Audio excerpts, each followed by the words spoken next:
ఓం నమో వెంకటేశాయ. అఖిలాండ కోటి బ్రహ్మాండ నాయకుడైన శ్రీ శ్రీనివాస పరబ్రహ్మ యొక్క దివ్యానుగ్రహ విశేషం చేత తిరుమల తిరుపతి దేవస్థానం వారు నిర్వహించే అనేక ధార్మిక కార్యక్రమాల్లో భాగంగా ప్రతిరోజు మనం శ్రీమన్ మహాభారత అంతర్గత అరణ్య పర్వలోని విశేషాలను యథాశక్తి తెలుసుకునే ప్రయత్నం చేస్తూ ఉన్నాము. ఈనాటి ప్రవచన కార్యక్రమాన్ని మంగళ పద్యాన్ని పఠిస్తూ ప్రారంభించుకుందాం. నారాయణం నమస్కృత్య నరం చైవ నరోత్తమం దేవీం సరస్వతీం వ్యాసం తతో జయముదీరయేత్. శ్రీ గురుభ్యో నమః. హరి ఓం.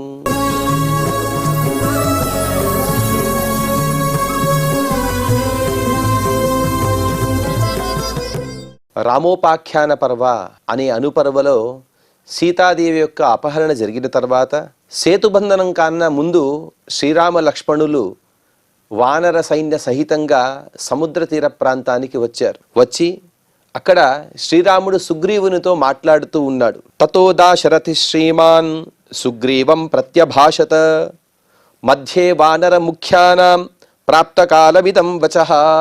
ప్రముఖ వానర వీరులందరూ కూడా అక్కడ సేద తీరే సందర్భంలో దశరథ నందనుడైన శ్రీరామచంద్రుడు సుగ్రీవునితో ఈ విధంగా మాట్లాడుతూ ఉన్నాడు.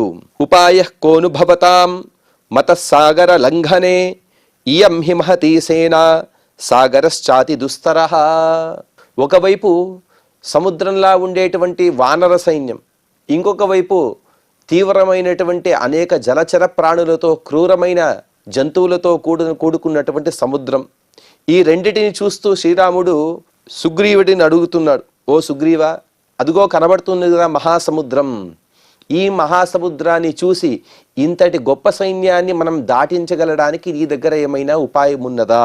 అందుకు సుగ్రీవుడు శ్రీరామచంద్రుడు వారిద్దరూ మాట్లాడుకునే సందర్భంలో కొందరు వానర వీరులు తమ అభిప్రాయాన్ని కూడా చెబుతూ ఉన్నారు. అంత కోట్ల వానర వీరుల మధ్యలో కూడా ప్రతి ఒక్కరి అభిప్రాయాన్ని కూడా శ్రీరామచంద్రుడు సావధానంగా వింటూ ఉన్నాడు. తత్రాన్యే వ్యాహరంతి స్మ వానరా బహుమానినః సమర్థాలంఘనే సింధో నతు తత్కృష్ణ కారకం. కొందరు వానరులు చెప్పారు, అయా ఇటువంటి గొప్ప సముద్రం ఉన్నప్పటికీ కూడా ఈ సముద్రాన్ని ఒక్కసారిగా మేము లంఘించగలం, మేము సామర్థ్యం కలవాళ్ళం. మేము అనగా ఒకే లంఘనలో ఒక్క ఉదుటన ఇక్కడ నుండి మేము ప్రయత్నిస్తే వెంటనే లంకకు వెళ్ళిపోతాము. కానీ అటువంటి సామర్థ్యం మాలో కొందరికి మాత్రమే ఉన్నది, ఇంకొందరు ఇటువంటి పనిని చేయలేరు అని కొందరు చెప్పారు. ఇంకొందరు కేచిన్నౌభిర్వ్యవస్యంతి కేచిచ్చ వివిధై ప్లవైః నేతిరామస్తుతాన్ సర్వాన్ సాంత్వయన్ ప్రత్యభాషత. ఇంకొంతమంది అత్యంత ఆత్మవిశ్వాసం కలిగినటువంటి వానరులందరూ కూడా తాము చెబుతూ ఉన్నారు, పెద్ద పెద్ద నౌకలను తీసుకొద్దాం, ఆ పెద్ద పెద్ద నౌకల్లో మనం హాయిగా వెళ్ళవచ్చు కదా. ఇంకొందరు వివిధ సాధనాలు చెప్పారు. ఏవేవో సాధనాలు చెబుతూ వారందరూ కూడా ఈ సముద్రాన్ని దాటవచ్చు అని అంచనా మాత్రమే వేస్తూ ఉన్నారు. అప్పుడు శ్రీరాముడు వారి సలహాలని కూడా పక్కకు పెట్టాడు. ఎందుకంటే అంతమంది వానరులలో కొందరు మహాశక్తి సామర్థ్యాలు కలిగినప్పటికీ కూడా కొందరు అల్పమైన శక్తి సామర్థ్యాలు కలిగిన వారు కూడా చాలామంది ఉన్నారు.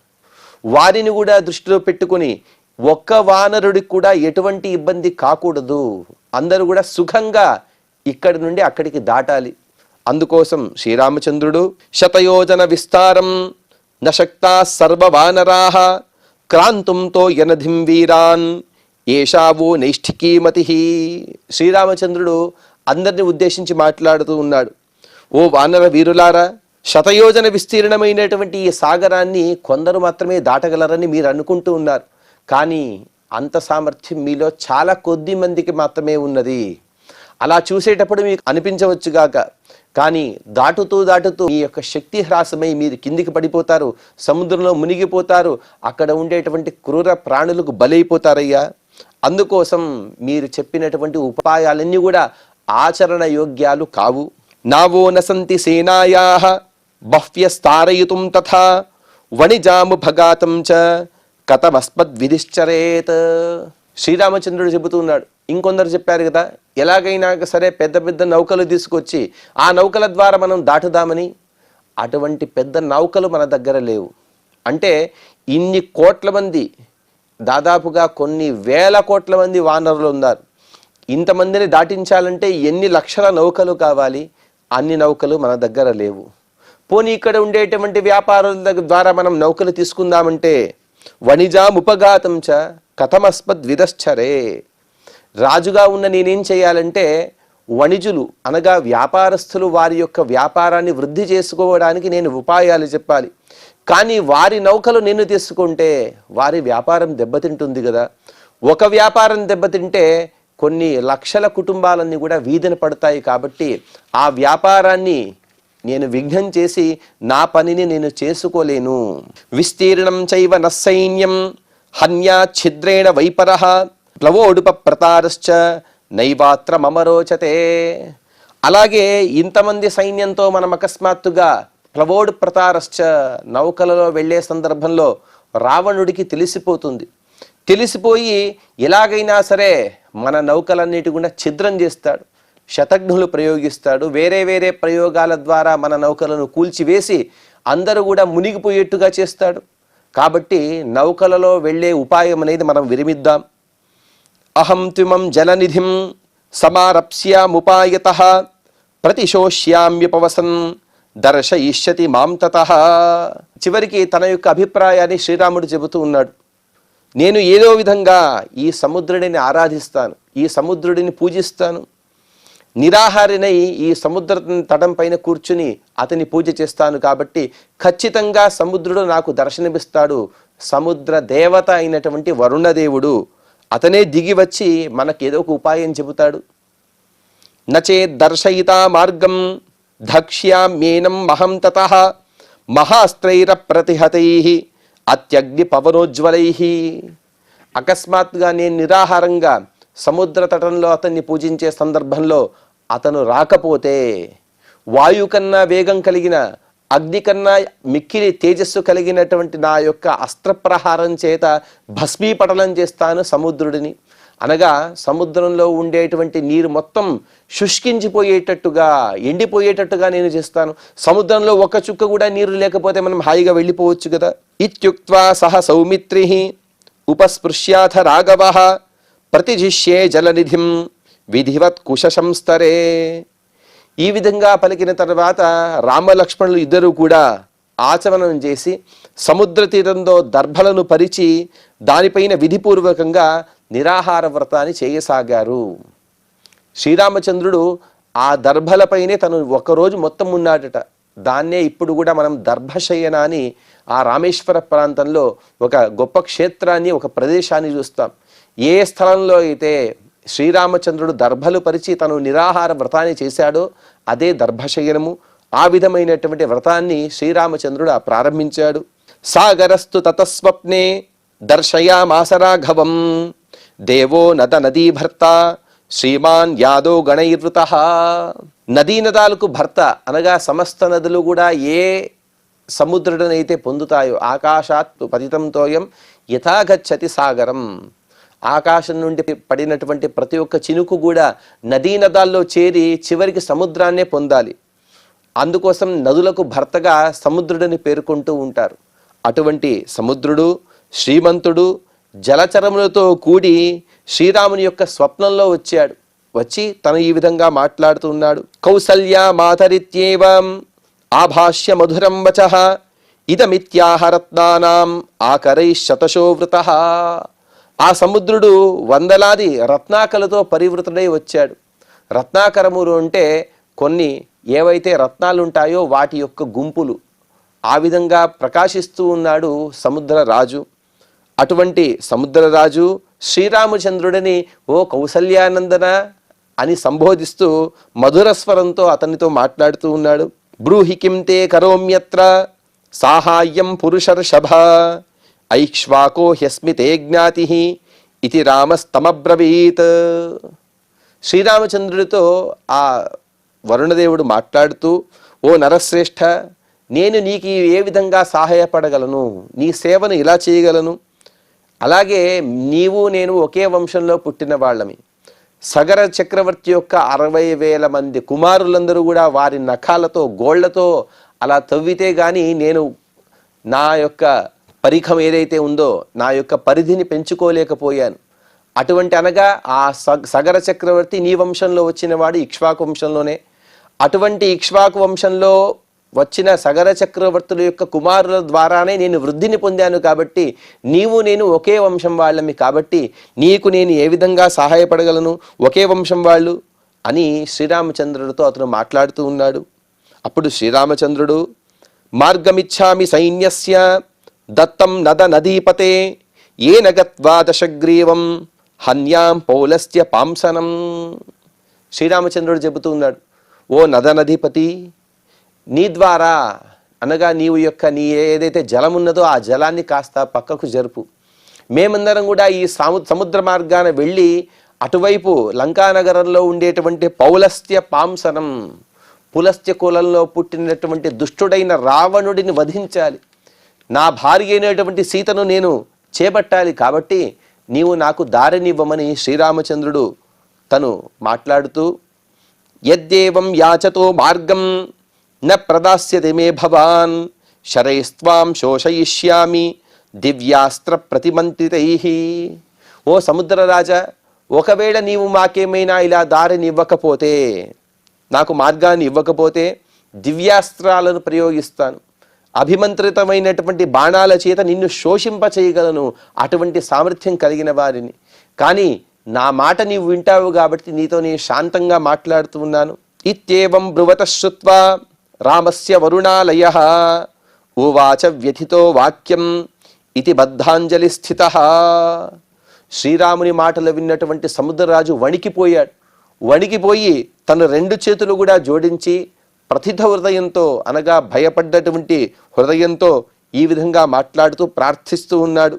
నేచ్ఛామి ప్రతిఘాతం తే నాస్మి విఘ్నకరస్తవ శృణు చేదం వచో రామ శ్రుత్వా కర్తవ్యమాచర. ఓ శ్రీరామచంద్ర ప్రభు, శరణు శరణు, నన్ను మన్నించవయ్యా స్వామి, నీకు విఘ్నాన్ని చేకూర్చడం అనేది నాకు శ్రేయస్కరం కాదు. అలాగే నేను ఒక మాటను చెబుతాను, నాదొక విన్నపం ఉన్నది, ఆ విన్నపాన్ని విని నీవేం చేయాలనేది తదుపరి నీవు ఆలోచించగలవు అని సముద్రరాజు ప్రార్థిస్తూ యది దాస్యామి తే మార్గం సైన్యస్య వ్రజతోజ్ఞయా అన్యేప్యాజ్ఞాపయిష్యంతి మావేవం ధనుషోబలాత్. నీ ధనుస్సు యొక్క బలం నాకు తెలుసు, నీ ధనుస్సు అలాగే వాటి ద్వారా ప్రయోగించేటువంటి నీ బాణాలు, ఆ ప్రభావం తెలిసిన వాడిని కాబట్టి నీకు నేను దారినిస్తే అందరూ కూడా ధనుస్సు పట్టుకు వచ్చి అస్త్రశస్త్రాలను చూపిస్తూ నన్ను దారిని అడుగుతారు. అందరికీ నేను ఇలాగే దారినిస్తూ పోతే ఇక నేను సముద్రం అనేది ఉండగలదా? ఆ సముద్రంలో జలచరాలు అనేవి ఉండగలవా? సముద్రం అనే పేరే వ్యర్థం కదా. అందుకోసం ఓ రామచంద్ర ప్రభు, ససైన్యంగా నీవు వెళ్ళే సందర్భంలో నీకు విజ్ఞానం ఇవ్వడం నా అభిప్రాయం కాదు, కానీ నాదొక విన్నపం ఉన్నది విను.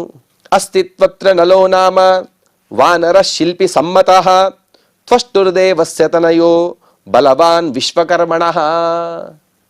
దేవతల యొక్క విశ్వకర్మగా ఉండేటువంటి త్వష్ట అనగా త్వష్ట అన్న విశ్వకర్మ అన్న ఇద్దరు కూడా ఒకరే. ఆ విశ్వకర్మ యొక్క కుమారుడే నలుడిగా ఇక్కడ వానరేంద్రుల్లో జన్మించాడు. అతను దేవశిల్పిలాగా గొప్ప శిల్పి సామర్థ్యం కలిగిన వాడు. సయత్కాష్టం తృణంబాపి శిలావా క్షేప్స్యతే మయి సర్వం తద్ధారయిష్యామి సతే సేతుర్భవిష్యతి. ఆ విశ్వకర్మ యొక్క కుమారుడైన నలుడు ఒక కాష్టాన్నైనా లేకపోతే శిలనైనా తను సముద్రంలో వేస్తే దాన్ని నేను తేలేట్టుగా చేస్తాను, అది మునిగిపోకుండా అలా గట్టిగా ఉండేటట్టుగా నేను వాటిని నిర్మిస్తాను, గొప్ప సేతువుని బంధించగలవు. ఇత్యుక్త్వాంతరహితే తస్మిన్ రామో నలమువాచః కురు సేతుం సముద్రే త్వం శక్తో హ్యసి మతో మమ. ఈ విధంగా సముద్రరాజు ప్రార్థించి శ్రీరాముని యొక్క అనుజ్ఞను స్వీకరించి తను అదృశ్యమైపోయాడు. ఇంతమంది కపిశ్రేష్ఠులు ఉండగా స్వయంగా రామస్తు భగవాన్ స్వయం, భగవంతుడే రాముడిగా జన్మించాడు. కానీ ఎవరెవరి కార్యాలు వారిలే చెయ్యాలి అనేది శ్రీరాముని యొక్క సంకల్పం. కాబట్టి అటువంటి సంకల్పాన్ని అనుసరించే ఇక్కడ నలుని యొక్క ప్రస్తావన రావడం, ఆ నలుడే వచ్చి ఇక్కడ తను ఆ సముద్రం పైన సేతువు నిర్మించబోతూ ఉన్నాడు. శ్రీరామచంద్రుడు అతన్ని పిలిచి, అయ్యా నీవు ఇక్కడ సేతువు కట్టగలవు, సేతుబంధనాన్ని నీవు ప్రారంభించమని ఆజ్ఞాపించాడు. తేనోపాయేన కాకుస్థః సేతుబంధమకారయత దశయోజన విస్తారం ఆయతం శతయోజనం. అతను కూడా చాలా త్వరగానే తను సేతువుని బంధించాడు, అనగా ఒక సేతువును కట్టాడు. ఆ సేతువును కట్టిన సందర్భంలో ఆ సేతువు ఎలా ఉన్నది అంటే 10 యోజనాల వెడల్పు, 100 యోజనాల పొడవు, అంత పెద్ద సేతువుని తను నిర్మించాడు. నిర్మించిన తర్వాత నలసేతురితిఖ్యాతో యోధ్యాపి ప్రథితో భువి రామస్యాజ్ఞాం పురస్కృత్య నిర్యాతో గిరిసన్నిభ. స్పష్టంగా మహాభారతం చెబుతోంది. ఆ సేతు యొక్క పేరు ఏమిటంటే నలసేతు. అలాగే శ్రీరాముని యొక్క సేవకి కట్టాడు కాబట్టి రామసేతు. ఈ విధంగా 2 పేర్లు మాత్రమే ఉన్నాయి. ఈ కాలంలో దానికి వేరే వేరే పేర్లు పెడుతూ ఉన్నారు. ఎవరో కనుగొన్నారట, అందుకోసం వారికే ఆ సేతువుకి వారి పేరు పెట్టేశారు. కానీ కట్టిన వారు ఎంత కష్టపడి కట్టారు, ఎవరి కోసం కట్టారు, ఎవరి కోసమైతే కట్టారో అతను ఎంత శ్రమతో అటువైపు వెళ్ళి రావణుని పైన జయాన్ని పొందాడు. ఆ అన్ని విషయాలను కూడా మర్చిపోయి, అనగా ఇతిహాసాన్ని మనం అలా పక్కకు తోసేసి ఇప్పుడెవరో వచ్చారు కాబట్టి, వారు చెప్పారు కాబట్టి వారి పేరుతో ఆ సేతువుని మనం పిలుస్తూ ఉన్నాం. ఏ సేతువు యొక్క నామస్మరణ వింటే చాలు అన్ని పాపాలు కూడా తొలగిపోతాయో, ఏ సేతువు యొక్క దర్శనం అనేది జన్మజన్మలకు కూడా తరించని గొప్ప పుణ్య ఫలాన్ని ఇస్తుందో అటువంటి సేతువే నలసేతువు, రామసేతువు. అందుకోసమే శ్రీమన్ మహాభారతం చెబుతోంది దాన్నే నలసేతు అని ప్రసిద్ధమైనది. రాముని యొక్క ఆజ్ఞను పురస్కరించి నలుడు ఈ సేతువుని తను నిర్మించాడు. ఆ సేతువు కూడా ఎలా కనబడుతుందంటే పర్వతప్రాయంగా కనబడుతుంది సముద్రం పైన. అంటే ఇప్పటికి కూడా అంతరిక్షం నుండి చూసినా కూడా భారతదేశం అలాగే లంక దేశం ఈ రెండిటి కూడా మధ్యలో ఆ సేతువు స్పష్టంగా కనబడుతోంది. తత్రస్థం సతు ధర్మాత్మ సమాగచ్చద్విభీషణః భ్రాతా వై రాక్షసేంద్రస్య చతుర్భిః సచివైః సహ. శ్రీరామచంద్రుడు ఇంకా సేతువుని దాటలేదు, ఇంకా భారతదేశంలోనే ఉన్నాడు. అదే సందర్భంలో రావణుని సోదరుడైనటువంటి విభీషణుడు తన యొక్క 4 ముఖ్య సచివులతో సహా శ్రీరాముని వద్దకు వచ్చాడు. ప్రతిజగ్రాహ రామస్తం స్వాగతేన మహామనాః సుగ్రీవస్య తు శంకాభూత్ తతయేన మపూజయత. అలా వచ్చిన సందర్భంలో సుగ్రీవుడికి కాస్త అనుమానం. ఎంతైనా కూడా వైరిపక్షం నుండి వచ్చాడు కాబట్టి ఇతన్ని మనం మన జట్టులో చేర్చుకోగలమా, మన వైపు ఉంటే మనకి ఎటువంటి కూడా అపాయాలు రావా అని సుగ్రీవుడు ఆలోచిస్తూనే ఉన్నాడు. కానీ శ్రీరామచంద్రుడు సర్వజ్ఞుడు కాబట్టి, అలాగే విభీషణుడి గురించి తెలిసినవాడు కాబట్టి అతను ఆ విభీషణుడికి స్వాగతాన్ని పలుకుతూ తన వైపు తను చేర్చుకున్నాడు. రాఘవ సత్యచేష్టాభిః సమ్యక్చ చరితేంగితైః యదా తత్వేన తుష్టోభూత్ ప్రణిధి స్యాత్ ఇతి స్మః. శ్రీరాముడు తన ముందున్నటువంటి విభీషణుని చూశాడు, అలా తేరిపారా చూశాడు, ఆపాద మస్తకం చూశాడు. చూసిన తర్వాత అతని యొక్క శరీరము, అతని శరీరం ద్వారా అతను చేసేటువంటి చేష్టలు అన్నీ కూడా ఎంతో సాత్వికంగా అనిపించాయి. అలాగే ఇతపూర్వం కూడా విన్నాడు కాబట్టి గొప్ప ధర్మాత్ముడు, అలాగే భగవద్భక్తుడు కూడా కాబట్టి అతని కదలికలన్నిటిని కూడా గమనించి కల్మషం లేని అతని హృదయ స్వభావాన్ని కూడా గమనించిన తర్వాత అతన్ని ఆదరించాడు. సర్వ రాక్షస రాజ్యే చ అభ్యషించద్ విభీషణం చక్రే చ మంత్ర సచివం సుహృతం లక్ష్మణస్య చ. వచ్చినవాడు విభీషణుడు ఎటువంటి రాజ్యకాంక్ష లేకుండా ఇక్కడికి వచ్చాడు. కానీ అతను వచ్చిన దానికి కారణం ఏమిటంటే రావణుని యొక్క అధర్మము. రావణుడు ఎన్నిసార్లు అధర్మాన్ని చేశాడో అధర్మం చేసిన ప్రతిసారి కూడా వారిస్తూనే ఉన్నాడు విభీషణుడు. కానీ ఇతని మాటలు వినలేదు కాబట్టి ఇటువంటి అధర్మ చరితుని దగ్గర ఉండటం కన్నా రాముని సేవ గొప్పదని భావించి రాముని చేరుకున్నాడు. అటువంటి విభీషణుని ఆదరించి సమస్త రాక్షస రాజ్యానికి చక్రవర్తిగా ప్రకటించాడు శ్రీరామచంద్రుడు. అలాగే అక్కడే అభిషేకం కూడా చేశాడు. అలాగే ఇంకొన్ని పదవులు కూడా ఇచ్చాడట. అవేమిటి అంటే లక్ష్మణునికి స్నేహితునిగా, అలాగే తనకు ఆంతరంగిక సలహాదారుకు కూడా అతన్ని నియమించాడు. విభీషణ మతే చైవ సోత్యక్రామన్ మహార్ణవం ససైన్యస్సేతునాతేన మాసేనైవ నరాధిప.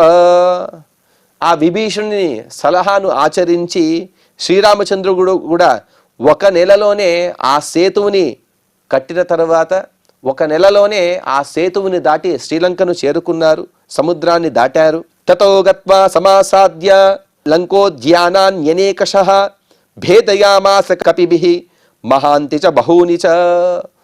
శ్రీరాముడు ససైన్యంగా ఆ లంకా పట్టణానికి ప్రవేశించాడు, లంకను ప్రవేశించాడు. ఇంకా పట్టణం బయటే ఉన్నారు.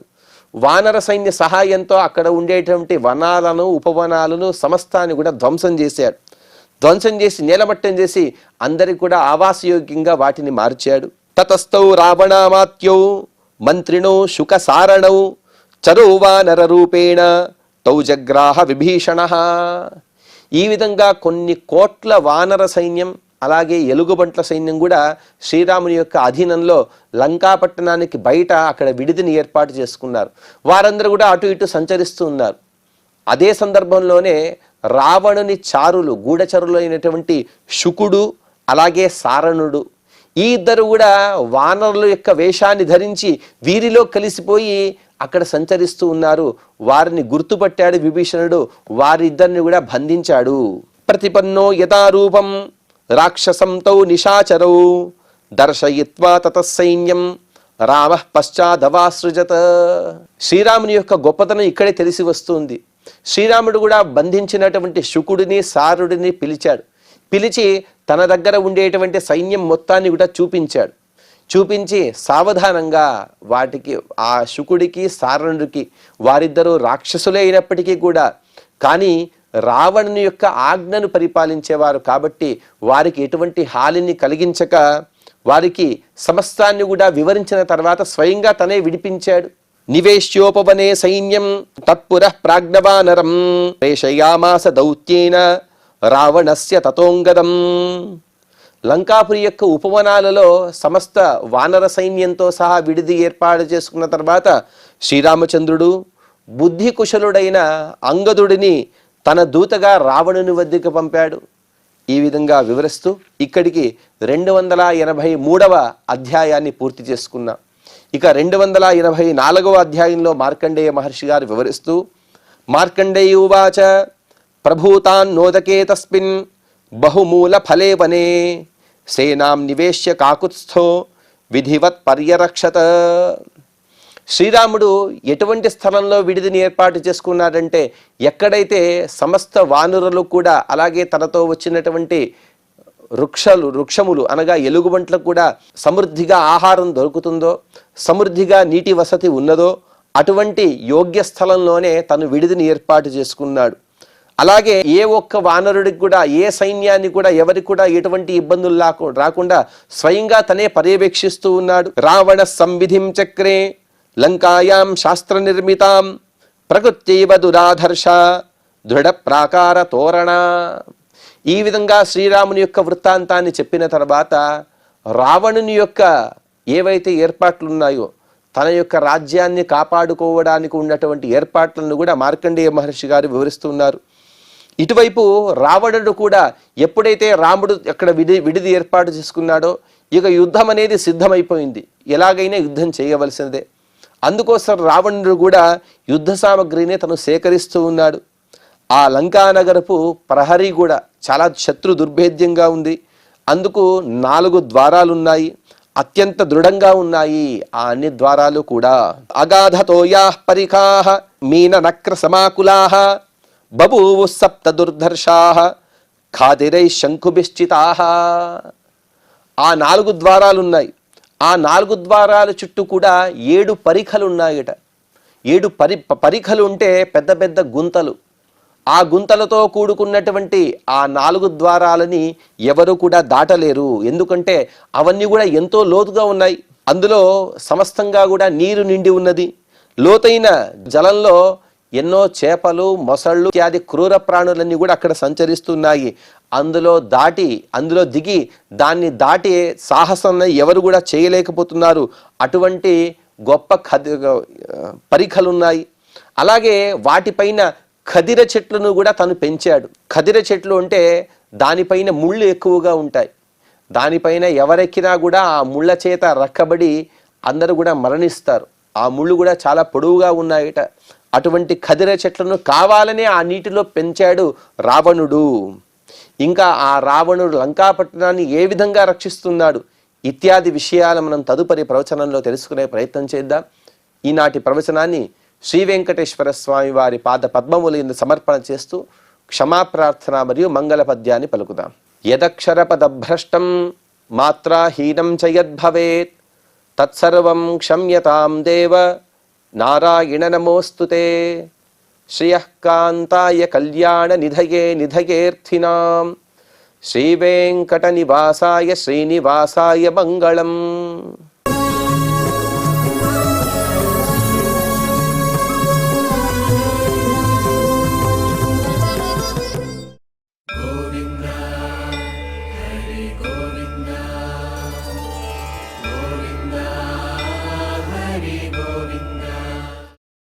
Oh